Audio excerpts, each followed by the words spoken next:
January 1943. The Russian winter raged across the steppes, a merciless wind slicing through tattered uniforms and frozen boots. Smoke curled from ruined buildings, mingling with the icy fog that hung over Stalingrad. The distant roar of artillery punctuated the silence between shell bursts. Soldiers crouched in trenches, faces streaked with grime and frostbite, clutching rifles that had grown cold in their hands.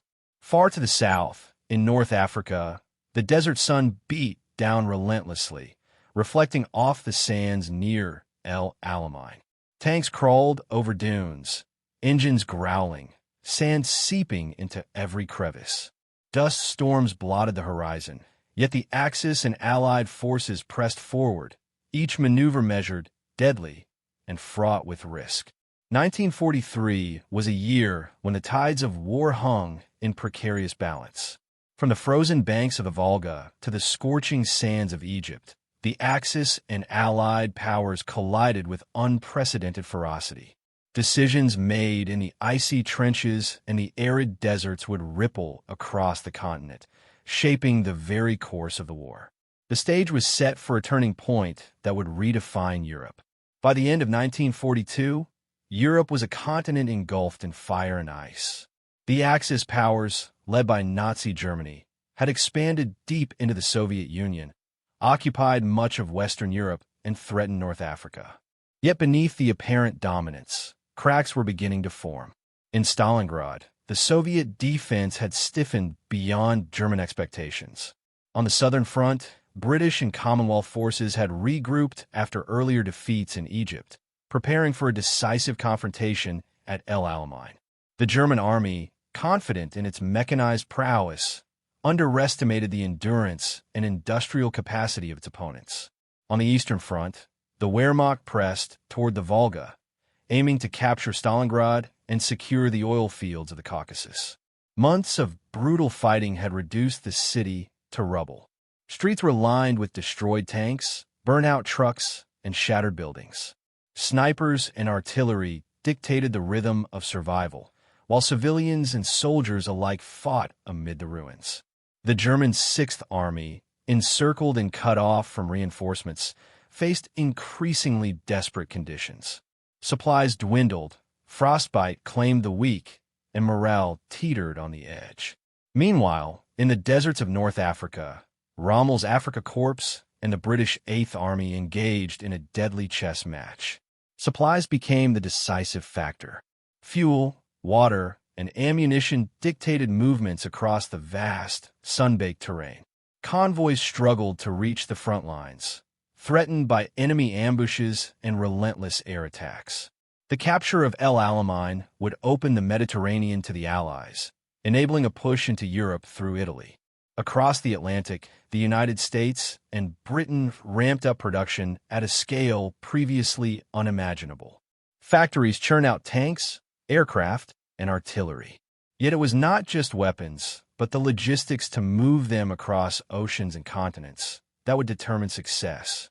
Long supply lines, convoys under threat from U-boats, and coordination with multiple Allied commands created a complex network that needed to function flawlessly under pressure. The global scale of the war had made 1943 a year of decisions that could no longer be delayed.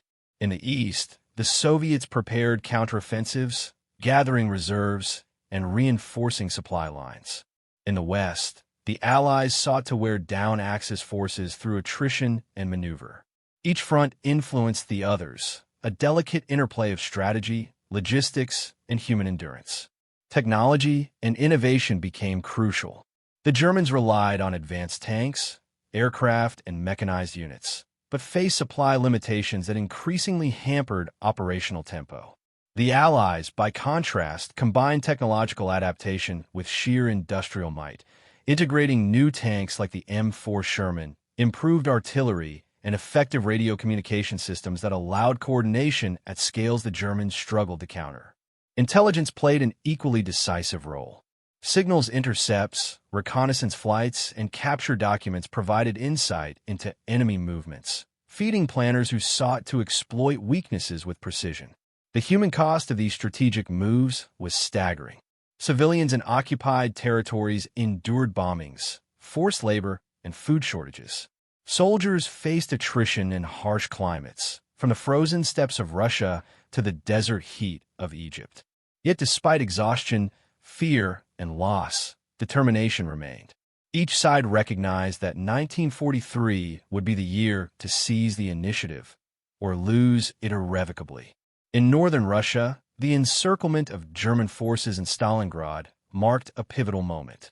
Soviet commanders, employing deep reserves and winter-hardened troops, cut off the Sixth Army from reinforcements. German attempts to resupply by air failed to meet the massive logistical needs of tens of thousands of soldiers. Starvation, disease, and relentless Soviet assaults wore down the defenders. The once unstoppable Wehrmacht began to falter, illustrating that momentum alone could not compensate for strategic overreach. At the same time, in North Africa, the Eighth Army prepared meticulously for a decisive strike at El Alamein. Allied planners understood that the desert offered few natural barriers. Control of roads, supply depots, and water sources would determine who advanced and who retreated. Intelligence reports on Axis positions, combined with deception operations, set the stage for a confrontation that would shift the balance in the Mediterranean theater. 1943 was not a year of single battles, but of interconnected decisions. Logistics, technology, terrain, and morale intersected across multiple theaters. The actions taken on these fronts would converge, setting in motion a series of turning points that would redefine the European war. From the frozen streets of Stalingrad to the burning deserts of North Africa, the stage was set for operations that combined strategic vision, human endurance, and the industrial might of nations. The conditions of this year made it clear. Victory would not come from one decisive blow, but from the coordination of countless moving parts, from supply chains to communications, from tank crews to artillery units. It was in this complex environment that 1943 would emerge as the turning point in Europe. By the spring of 1943, the consequences of winter fighting in the East were unmistakable.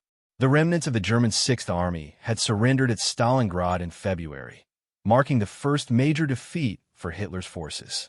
The scale of the loss reverberated across German command, shaking confidence and forcing a reevaluation of strategy.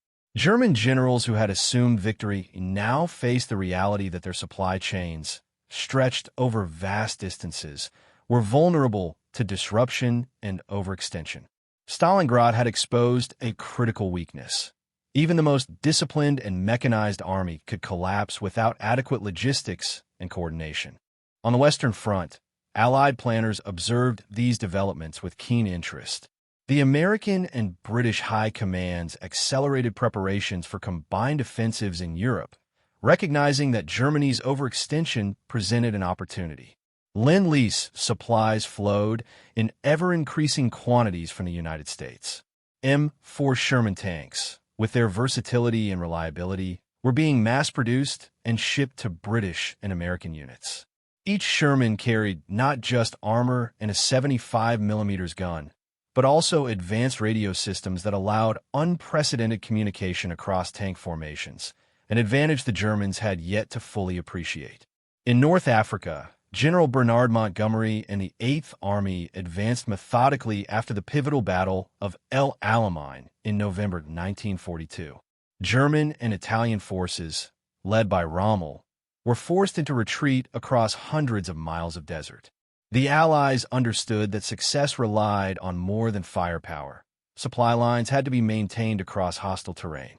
Trucks, repair units, and fuel depots became as decisive as infantry and armor. The logistical efficiency of the Allies allowed the rapid exploitation of breakthroughs, preventing Axis forces from regrouping effectively. Meanwhile, in the skies above Europe, the Allied air offensive intensified. Bomber Command targeted industrial centers and transportation hubs, aiming to disrupt German production and restrict troop movements. Aircraft like the B-17 Flying Fortress and B-24 Liberator flew in formation over heavily defended territories, dropping tonnage after tonnage of bombs to cripple factories and railways. Each mission demonstrated the interplay of technology and human endurance. Crews faced flak, enemy fighters, and extreme fatigue while maintaining strict formation discipline. These aerial campaigns compounded the logistical challenges already plaguing German armies in the East and South. The year also saw innovation in armored warfare.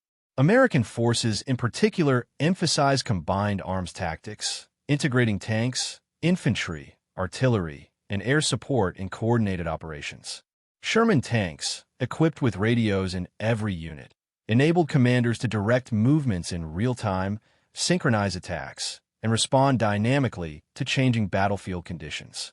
German forces, while technically proficient and often superior in armor on a one-to-one basis, were hampered by slower communication systems. Radio silence, delayed orders, and reliance on courier messages limited their ability to counter rapidly coordinated Allied advances. On the Eastern Front, the Soviets capitalized on these advantages. Operation Uranus, the encirclement of Stalingrad, had proven the effectiveness of coordination, logistics, and numerical superiority. Soviet commanders learned to integrate infantry, armor, and artillery with precision, exploiting weaknesses in German formations and supply lines. The lessons of winter warfare shaped subsequent operations in 1943, including offensives around Kursk, where defensive preparations would be matched by unprecedented Soviet depth and planning. The interplay of supply, technology, and human endurance became increasingly evident. Allied convoys delivered fuel, ammunition, and spare parts across oceans and battlefields with remarkable efficiency. Repair depots, maintenance crews, and logistic planners ensured that tanks and artillery remained operational despite harsh conditions. Meanwhile, German forces struggled to maintain cohesion. Overextended lines, attrition, and the constant threat of Allied air interdiction limited their operational flexibility. The imbalance between industrial capacity and battlefield endurance became a decisive factor. By mid-1943, the stage was set for a confrontation that would determine the strategic trajectory of Europe. The Germans, still formidable in tactical engagements, faced a multi-front threat they could not easily counter. Allied armies, reinforced by superior logistics, communication networks, and technological integration, were positioned to exploit every weakness. The battles to come would test command structures, endurance, and innovation under pressure. The combination of Stalingrad's lessons, North African advances, and technological integration created a new paradigm in warfare.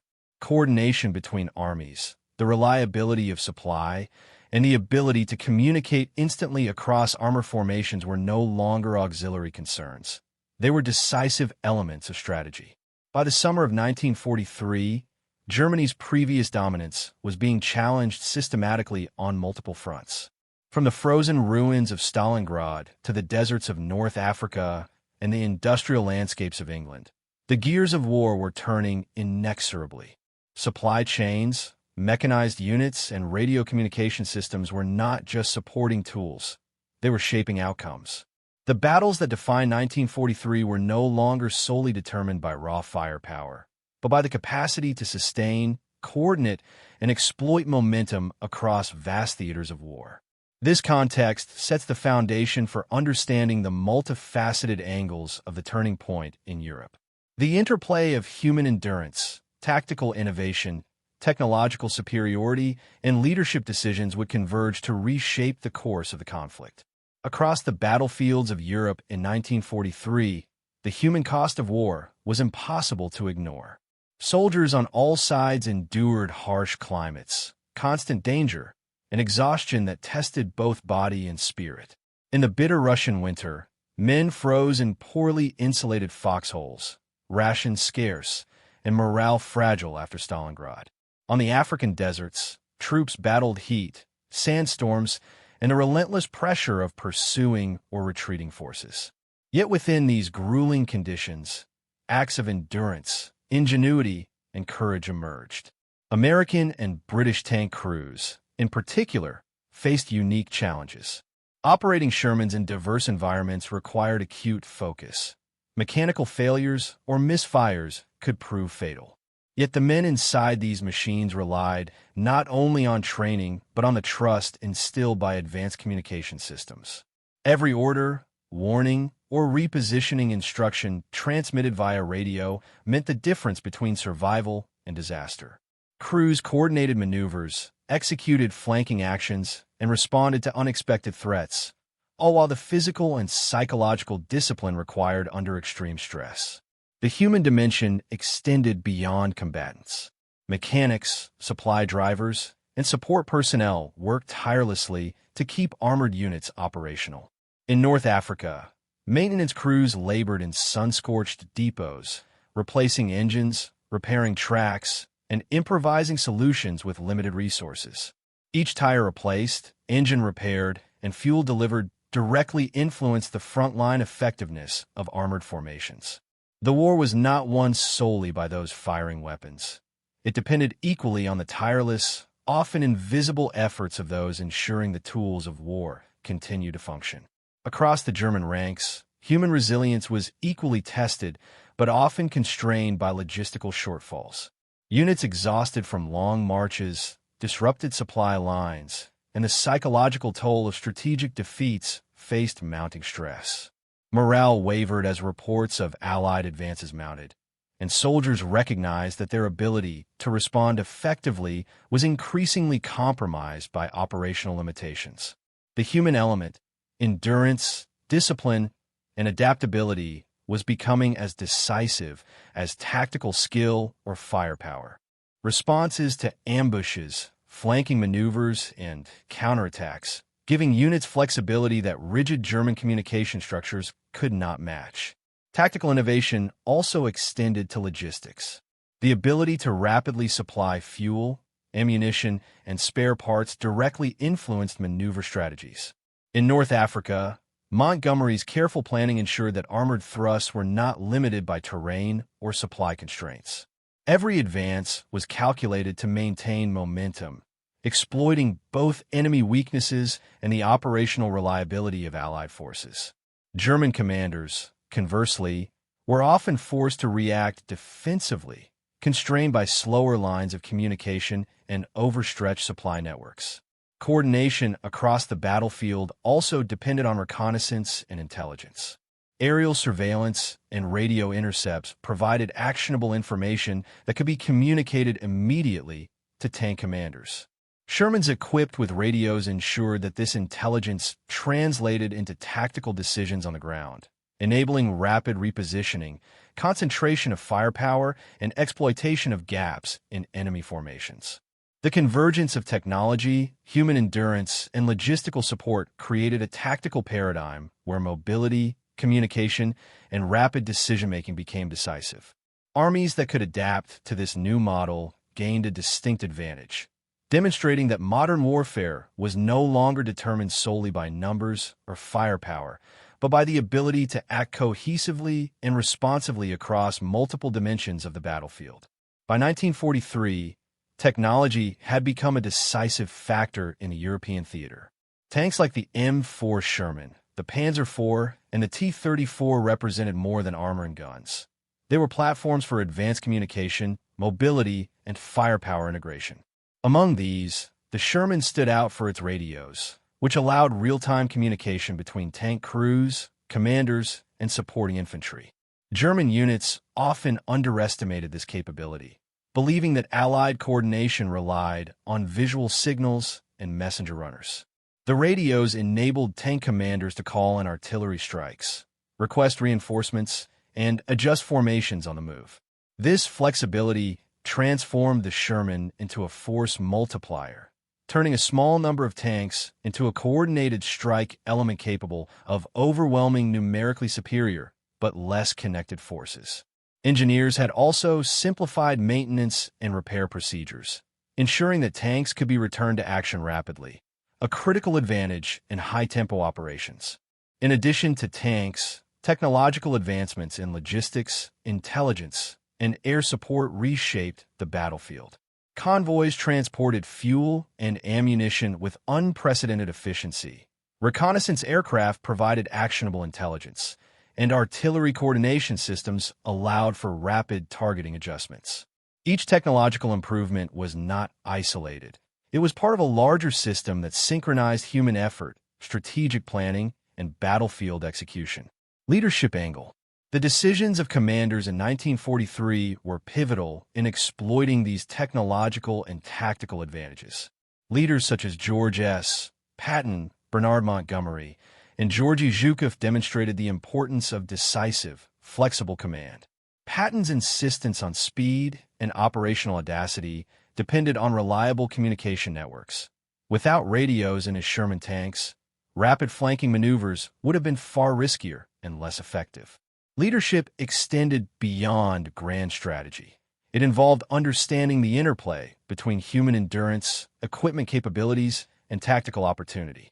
Commanders who integrated intelligence, technology, and logistics into operational planning created synchronized movements that often outpaced German responses. German leaders, by contrast, faced increasing challenges coordinating forces under constrained communication systems, relying on static assumptions that the Allies' momentum would falter. Morale and motivation also fell under leadership responsibilities. Leaders on all sides had to maintain discipline, encourage initiative, and manage fatigue. Those who succeeded in harnessing the full potential of their troops and technology often turned the tide of engagements, proving that leadership could amplify the effectiveness of both human and mechanical resources. Enemy angle. German troops in 1943 were often caught off guard by the combination of Allied technology, mobility, and coordination. Their own tanks, while formidable in firepower, frequently lacked the integrated communication systems that enabled Shermans to operate cohesively. This disparity meant that German units struggled to anticipate maneuvers, respond to flanking attacks, or concentrate fire effectively. The German command assumed that the Allies would be limited by logistics, terrain, and coordination difficulties. When Sherman columns moved faster and more unpredictably than expected, defensive plans faltered. Units were forced into reactive positions, abandoning prepared fortifications, and often engaging in piecemeal battles against coordinated Allied forces. The disparity in communication and situational awareness contributed directly to mounting operational stress, eroding morale, and strategic setbacks. Moral angle. War is not only fought with weapons and machines. It is shaped by human ethics, endurance, and responsibility. In 1943, the speed, efficiency, and coordination of armor campaigns placed immense strain on soldiers. Tank crews, artillerymen, and infantry faced relentless pressure to execute orders precisely and swiftly. Mistakes could be fatal, yet the demand for rapid action was often unavoidable. The moral implications extended to the support networks. Supply drivers, mechanics, and engineers operated under dangerous conditions to keep combat units supplied. Their labor, often unarmed yet essential, carried profound personal risk. Decisions about prioritizing fuel, ammunition, and medical support reflected the intersection of morality and strategy, choices that determined who would survive and who would fall. Despite these pressures, camaraderie, initiative, and ethical decision-making flourished. Soldiers improvised solutions to save lives, maintain equipment, and ensure mission success. The human dimension of war was inseparable from the technological and tactical. It was the moral courage to act under relentless strain that enabled operations like Patton's rapid advances and the sustained use of Sherman tanks to succeed. January 1943. The Eastern Front groaned under winter's weight. Snow blanketed the steppes outside Stalingrad, transforming rivers into ice and roads into mud-laden traps. German Sixth Army units, encircled by the Red Army, struggled to maintain cohesion. Radios crackled sporadically, often failing under the bitter cold, leaving isolated units desperate and disoriented. Commanders tried to coordinate relief efforts, yet each message arrived too late or never at all. Meanwhile, across the Western Front, the Allies were refining combined arms operations with unprecedented efficiency. Sherman tanks, equipped with advanced radios, coordinated across battalions, and with supporting infantry and artillery. Commanders could adjust formations in real time, request reinforcements, or redirect strikes with precision. The speed of communication turned mobility into a weapon, amplifying both tactical flexibility and operational tempo. German units, accustomed to slower, line-of-sight coordination. Columns advanced in tight coordination, guided by real-time radio commands. German and Italian defenders were forced into reactive positions, abandoning prepared defenses under relentless pressure. Patton's insistence on speed and initiative meant that delays, once fatal, were now mitigated by constant communication. The battlefield had become an arena where information, more than raw firepower, dictated survival. In every theater, a pattern emerged. Units with advanced radios, flexible leadership, and reliable supply chains could outmaneuver, outfight, and outlast those without. The combination of Sherman's, radios, and coordinated infantry assaults exemplified modern warfare's turning point. German commanders, confident in their tactical doctrines, faced disillusionment as Allied mobility, precision, and adaptability shattered assumptions. By late 1943, momentum had shifted irrevocably. In Italy, the Gustav Line resisted frontal assaults, yet American and British forces exploited intelligence, communication, and artillery coordination to bypass the strongest points. In France, training and coordination allowed Sherman units to probe German defenses, identifying weak points, coordinating supporting fires, and exploiting gaps with speed that German forces could not match. Radios had become the nervous system of the battlefield, connecting sensors, shooters, and commanders in an operational web. Human endurance remained a critical factor. Tank crews operated under fatigue, mechanical strain, and constant danger. Yet the ability to communicate with other units, receive updated orders, and adjust tactics in real time reduced confusion and prevented catastrophic losses. Leadership capitalized on these technological advantages, allowing audacious maneuvers that reshaped engagements.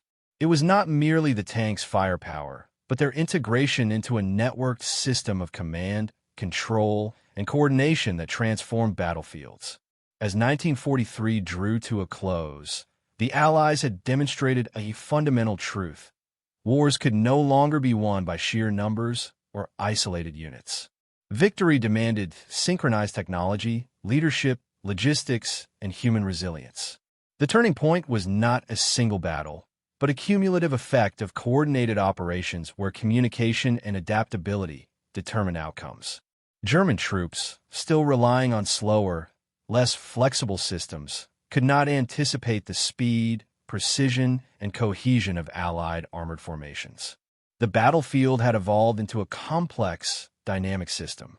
Sherman tanks, radios, combined arms, and logistical networks converged to create an operational advantage that reshaped strategy.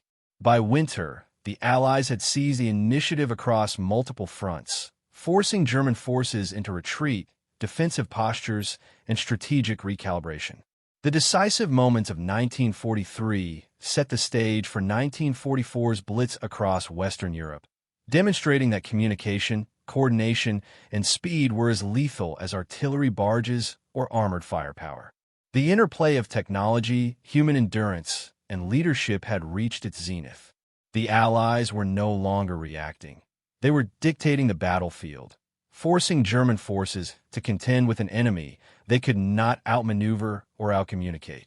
This section of the climax illustrates the transformation of European warfare, from attritional, reactive engagements to high-tempo, coordinated operations where radios, logistics, and initiative determined the course of history. By December 1943, the landscape of Europe had shifted dramatically. Allied forces, after months of relentless campaigns in North Africa and the early stages of the Italian peninsula, had seized the operational initiative. Ports, roads, and airfields under Allied control facilitated continuous supply, allowing mechanized units to advance further and faster than German planners had anticipated. Every captured town and strategic pass carried more than tactical advantage. It represented the widening gap between the logistical capabilities of the Allies and the constrained resources of Axis forces. German high command faced mounting frustration. Reports from frontline commanders detailed repeated setbacks despite determined defenses. In Tunisia, Axis units had been outmaneuvered by fast-moving Allied armored columns. In Italy, entrenched positions were bypassed through coordinated advances involving infantry, artillery, and Sherman tanks communicating in real time.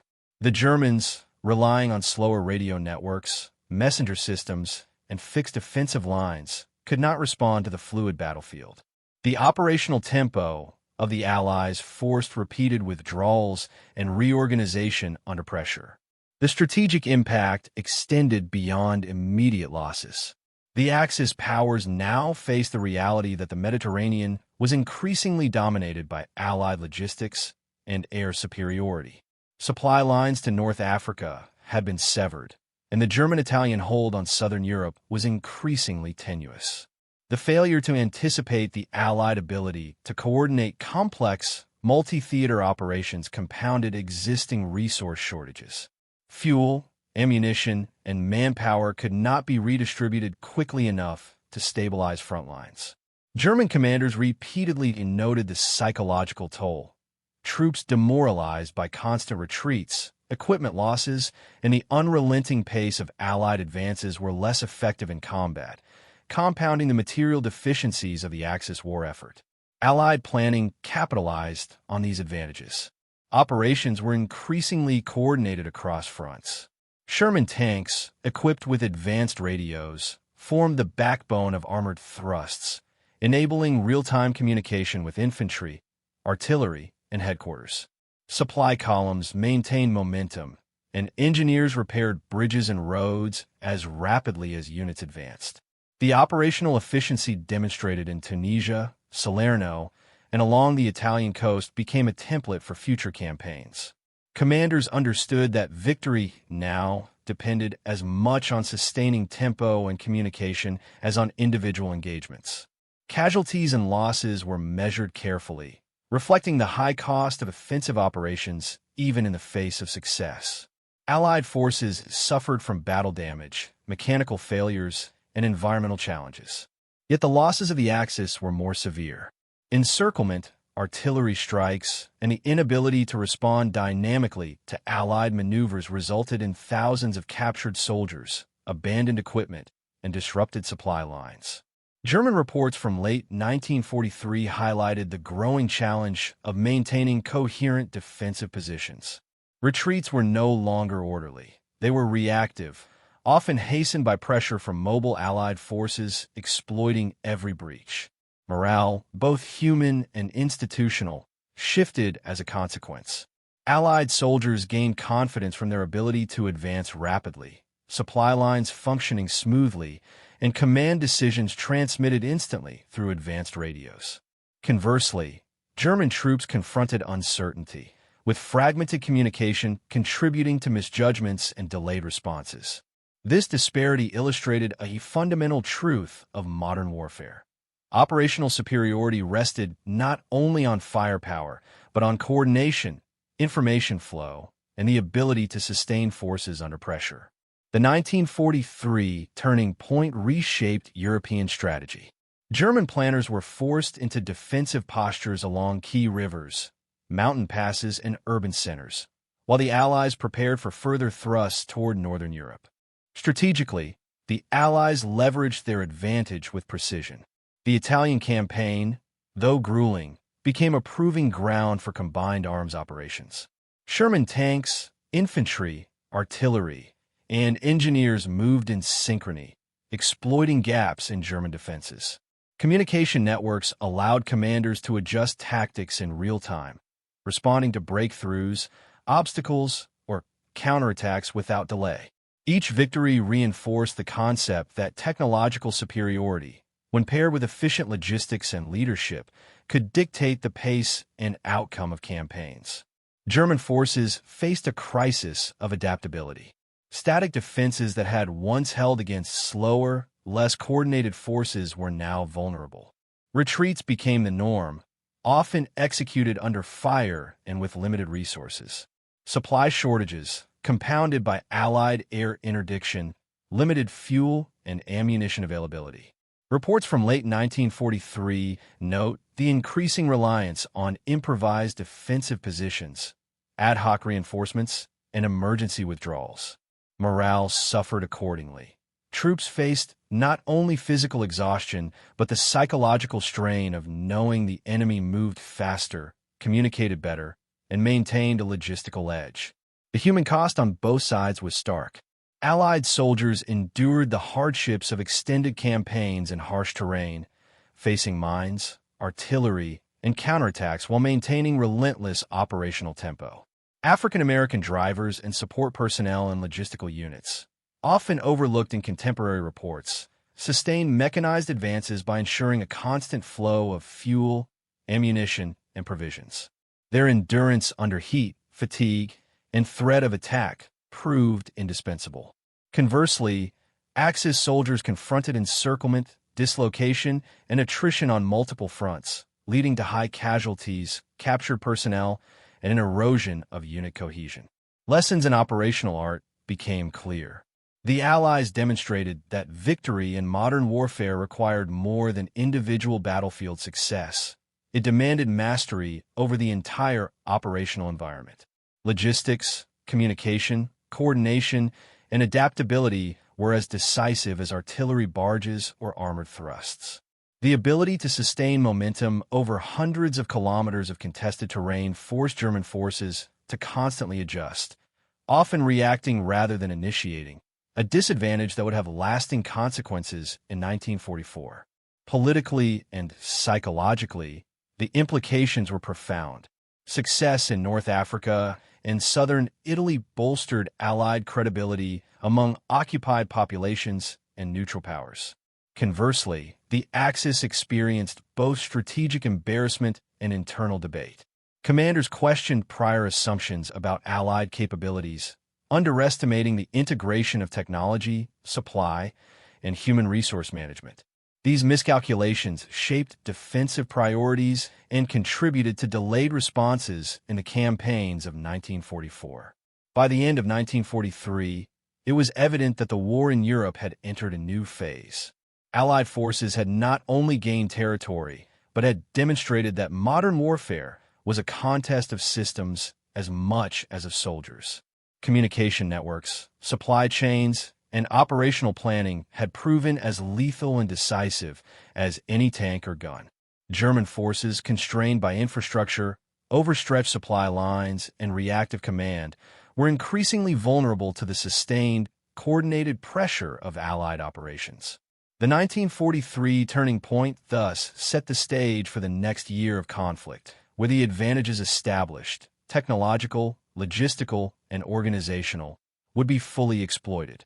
The success of these operations reshaped strategy, altered perceptions of modern warfare, and underscored the human and material costs of sustained, high-tempo campaigns. Allied forces, guided by these lessons, were poised to convert operational momentum into strategic victory, reshaping Europe's political and military landscape forever. The events of 1943 marked more than a series of battles. They marked a transformation in how war was fought and understood. Across deserts, mountains, and shattered cities, the Allied forces demonstrated that victory was no longer solely the result of courage or brute force. It was the seamless integration of technology, logistics, and leadership that allowed armies to move faster, strike harder, and endure longer than ever before. Sherman tanks, radio networks, engineers, and drivers, all often invisible to history, became as decisive as rifles or artillery. For the soldiers, the turning point was lived in dust, mud, and smoke. Men endured relentless marches, artillery barges, and the ever-present threat of encirclement. Behind them, the meticulous work of supply units, mechanics, and planners ensured that every mile advanced was sustainable. Their labor, often unnoticed in headlines, was the quiet engine of momentum, proving that human endurance and organizational discipline could shape outcomes as powerfully as any battlefield maneuver. For the German forces, 1943 was a sobering revelation. Assumptions of Allied logistical weakness and slow operational tempo were shattered. Defenses that had seemed secure became vulnerable, and every retreat exposed the fragility of overextended supply lines and inflexible command structures. The lessons were harsh and immediate. War had evolved, and those unable to adapt would pay a heavy price. Historically, the turning point of 1943 underscored a universal truth about modern warfare. Mastery over resources, communication, and coordination can be decisive, sometimes more so than sheer firepower. The successes and failures of that year reverberated through subsequent campaigns, shaping strategies, doctrines, and the ultimate outcome of the conflict. Yet, beyond strategy and technology, the story is profoundly human. It is about